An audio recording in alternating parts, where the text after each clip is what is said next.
आपका host Rajiv Kumar. Intermediate के छात्र, इंटरमीडिएट के वैसे छात्र जिन लोगों का सेशन 2023 टू 25 था, अर्थात जिन बच्चों ने इंटरमीडिएट 11th 2023 में एडमिशन लिया था, जिनका अब 2024 में 12th में जाना है, उन बच्चों के लिए मार्च महीने से जो शुरू हुई थी PR 114 118 के दरमियान उत्पन्न समस्याओं से बच्चे हमारे बहुत ज़्यादा परेशान हैं और उनके मन में बहुत सारी समस्याएं भी हैं। अभी अभी हमको आज दिन भर में बहुत सारे बच्चों का कॉल आया था, जिन कॉल को देखते हुए मुझे लगा कि नहीं, बच्चों की समस्याओं के समाधान के लिए हमें वीडियो बनाना ही पड़ेगा और उन सारी समस्याओं के समाधान के लिए हमने आज का वीडियो बना रहे हैं, ताकि हमारे बच्चों को परेशानी से, उनके मन में जो ऊहापोह का दौर जो चल रहा है, वे एक मानसिक पीड़ा से गुजर रहे हैं, उससे उनको भी मुक्ति मिल सके। एक नंबर बात कि बच्चों, प्रत्येक जो आप जिस डिग्री कॉलेज के विद्यार्थी हो, वहां से आपको कोई नहीं हटा रहा है जब तक आप नहीं चाहोगे। एक नंबर बात। दूसरी नंबर बात है कि बहुत सारे बच्चों ने PR 118 आने के बाद जो न्यूज आई थी कि आप अपने ओन कॉलेज का ऑप्शन चुन सकते हैं, जिसका ऑप्शन चुनने के लिए OFS के माध्यम से न्यूज आई थी कि 24 मार्च से लेके 31 मार्च के बीच में चुन सकते हैं, लेकिन यह फैसिलिटी OFS पर बच्चों को नहीं मिल पाई। इस भागा दौड़ में अपने भविष्य के बारे में ज्यादा चिंतित होकर कुछ बच्चों ने हायर सेकेंडरी स्कूल का भी ऑप्शन का चुनाव करके अपना OFS फॉर्म सबमिट कर दिया। अभी अब बच्चों के मन में यह भाव चल रहा है कि हम जिस डिग्री कॉलेज में पढ़ रहे थे या हम जिस शिक्षण संस्थान में पढ़ रहे थे, हमारी 12th की पढ़ाई भी वही हो, लेकिन हमसे तो एक गलती हो गई हुई है कि हमने other school, higher secondary school का चुनाव कर दिया। अब मेरे साथ क्या होगा? तो बच्चों, मैं आप लोगों को स्पष्ट बताना चाहता हूं कि जो डिग्री कॉलेज के बच्चों ने OFS पर जाके अदर हायर सेकेंडरी स्कूल का चुनाव किया है, वे बच्चों के मन में इस तरह की समस्या, उनके समस्या का तुरंत समाधान मैं बता रहा हूं। मेरे पास प्रूफ थी, लेकिन संजोग से मेरे ऑफिस के टेबल पर छूट गया, इसलिए उसकी फोटो मैं आपको नहीं दिखा पा रहा हूं। कि आपने जो अदर हायर सेकेंडरी स्कूल का चुनाव किया था, लेकिन जब आप OFS के पोर्टल पर जाएंगे, अपना OFS रेफरेंस नंबर डालेंगे, कोड डाल के कैप्चर डालेंगे, तो आपका इंटीमेशन लेटर डाउनलोड करने का ऑप्शन दिया गया है। जो इंटीमेशन लेटर, यानी कि आप किस स्कूल या किस कॉलेज के लिए सेलेक्ट हुए हो, तो आप देखेंगे कि नहीं, आपका जो इंटीमेशन लेटर है, आपने ऑप्शन में कुछ भी भरा, लेकिन आपका इंटीमेशन लेटर उसी डिग्री कॉलेज के बारे में दर्शा रहा है। तो बच्चों, आप लोगों का यह समस्या जो था कि हम लोगों ने किसी अदर हायर सेकेंडरी स्कूल का चुनाव किया, मेरे साथ क्या होगा, तो हमने इसका प्रूफ देखा है। इसकी प्रूफ तो अभी नहीं है, अगर आप लोगों का कमेंट आएगा तो हम इसको मोड में या कमेंट में फोटो खींच के डाल देंगे कि इस तरह का तथ्य मेरे सामने आ चुका है कि चाहे आप जिसका भी चुनाव किए हैं, लेकिन आप डिग्री कॉलेज के बच्चे थे, तो आपको इंटीमेशन लेटर में आपका सिलेक्शन डिग्री कॉलेज के लिए किया गया। समानतः अन्य डिग्री कॉलेजों के बारे में तो मैं नहीं बता पाऊंगा, लेकिन LS कॉलेज के बारे में मैं आप लोगों को बता रहा हूं कि LS कॉलेज इंटरमीडिएट में 11th में ही बच्चों का एडमिशन लेता है। री एडमिशन की प्रोसीजर अभी से प्रीवियस ईयर तक नहीं चली है। अगर इस ईयर में अगर कॉलेज एडमिनिस्ट्रेशन के द्वारा कोई अगर निर्णय लिया जाता है, तो उस तरह की नोटिस आएगी तभी आपको कुछ करना है, अन्यथा आपको एडमिशन प्रोसीजर के लिए कुछ भी नहीं करना है।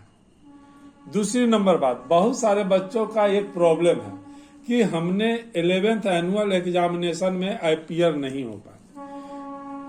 एनुअल एग्जामिनेशन में IPR होना ही था, वह जरूरी थी, लेकिन जो हमारा annual intermediate 11th annual examination में जो हमसे IPR नहीं हो पाए, तो यह मेरे साथ जितना गलत होना था वह हो चुका हुआ है। अब स्टूडेंट के गार्जियन शिक्षण संस्थान में वहां के प्रचार्ज होते हैं और सारे प्रचार्ज सक्षम हैं आपके समस्या को का समाधान करने में। जो भी जिस भी शिक्षण संस्थान में आप पढ़ रहे हैं वहां के प्राचार्य आपके इस समस्या को समाधान करने में सक्षम है कि एडमिशन का प्रॉब्लम तो क्लियर हो गया।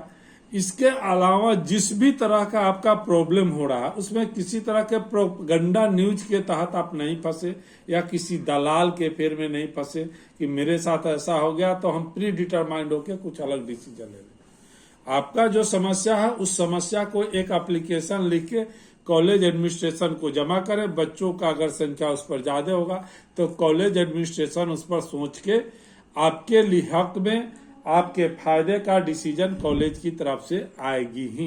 कारण कि बच्चों के एक पेरेंट्स तो उसके अपने जो बोटेनिकल पेरेंट्स होते हैं जिन्होंने उसका जन्म दिया, और शिक्षक भी हैं जहां से वे बच्चे शिक्षा ग्रहण करते हैं वो भी एक तरह के बच्चों के पेरेंट्स ही होते हैं, और कोई पेरेंट्स अपने बच्चों का बुरा नहीं चाहता है। तो बच्चों, आप लोगों का जो भी समस्या है एडमिशन से रिलेटेड समस्या का समाधान मैं समझ रहा हूं कि मेरे द्वारा बताया गया हिसाब से आप लोगों का हो गया। इसके अलावा आपका जिस तरह का समस्या है उस समस्या का समाधान आपके प्राचार्य और आपका शिक्षण संस्थान समस्या का समाधान करने में सक्षम है। आप उनको अपनी समस्या से एप्लीकेशन के माध्यम से अवगत कराएं, वह उसका उचित निर्णय लेके आपके प्रॉब्लम का सॉल्यूशन करेंगे। तीसरी नंबर चीज है कि आप लोग बहुत सारे बच्चे इंटरमीडिएट में जो आए हैं वो सीबीएसई बोर्ड से आए हुए हैं। उनके यहाँ प्रत्येक क्लास में रजिस्ट्रेशन होता था, लेकिन बिहार बोर्ड में रजिस्ट्रेशन की प्रक्रिया जो है इंटरमीडिएट में रजिस्ट्रेशन की प्रक्रिया एक बार होती है। जो प्रक्रिया का डेट आया था उसमें लेट फाइन के साथ भी डेट आया था। बहुत सारे लोगों का रजिस्ट्रेशन फॉर्म जमा भी हुआ है, लेकिन बीएसईबी के द्वारा अभी तक डम्मी रजिस्ट्रेशन फॉर्म किसी का छोड़ा नहीं आया है और ना उसका डेट अनाउंस हुआ है। तो बच्चों, आप लोग धैर्य को रखें। जिन बच्चों का रजिस्ट्रेशन छूटा हुआ है, मुझे पूरा विश्वास है, प्रूव तो नहीं है लेकिन 90% मुझे विश्वास है कि रजिस्ट्रेशन का डेट एक बार फिर से आएगा और आप उस पीरियड में अपना रजिस्ट्रेशन कराएंगे।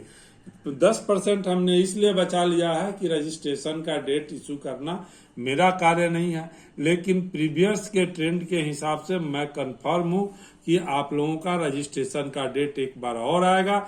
जिन बच्चों का 11th में रजिस्ट्रेशन नहीं हो पाया वे उस चीज को सिंसियरिटी के साथ देखें। जब रजिस्ट्रेशन का डेट आए तो उसका रजिस्ट्रेशन करा लें। इसके अलावा उनके पास जो भी समस्या हो एक एप्लीकेशन के माध्यम से लिख के अपने शिक्षण संस्थान को उपलब्ध कराएं, ताकि शिक्षण संस्थान उन समस्याओं के बारे में विचार करके उसका निष्कर्ष निकाल को बच्चों को दे सके। अतः आप लोगों को यह चैनल शिक्षा और इंटरमीडिएट से रिलेटेड बच्चों के लिए लाभप्रद लगता है तो आप इसको सब्सक्राइब करें, बेल आइकन को दबाएं। मेरे द्वारा बताया गया वीडियो से आपको कुछ इन्फॉर्मेशन, मन में शांति आ रही है, आपकी जिज्ञासा का उत्तर मिल रहा है तो आप इसको सुनिश्चित लाइक करें। अगर इससे आपका समस्या का समाधान नहीं हो पा रहा है, आपको कुछ परेशानी बन रही है, डाउट्स बन रही है, तो आप उसको कृपया कमेंट बॉक्स में डाल दें। आपके द्वारा जो लाइक किया जाता है वही मेरा मेहनताना है, वही मेरा इस कार्य पर काम करने के प्रति मेरा स्पिरिट या मेरा एनर्जी है। अतः बच्चों, आप इसको कृपया लाइक करें। अगर कुछ अनफिट लगता है तो आप इसको कमेंट बॉक्स में डालें। धन्यवाद।